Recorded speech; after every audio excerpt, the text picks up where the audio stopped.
Welcome to this quick tour of Site Analyst, your comprehensive solution for monitoring and managing natural gas compressor fleets and flare gas emissions. Let's dive right in. When you log into the platform, you're instantly greeted with a clear, organized view of all your facilities. By selecting a specific pad or site, you can immediately access real-time, critical telemetry.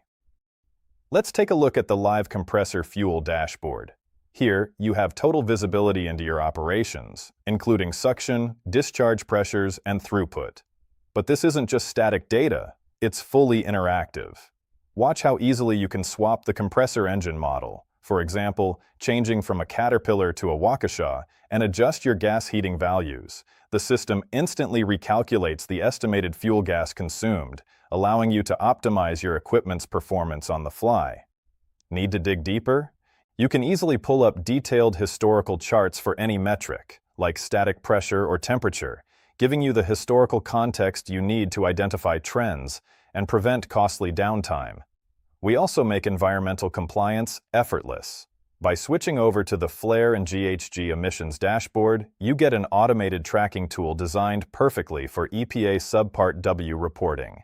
It monitors real-time flare telemetry and calculates your 24-hour estimated methane and CO2 emissions at a glance. Finally, we know your operational needs evolve. That's why we've built a direct support module right into the platform. Whether you want to request a custom dashboard or just have a question about your data, our engineering team is only a click away. Site Analyst gives you intelligence through automation. Thank you for watching, and let us know how we can help optimize your site today.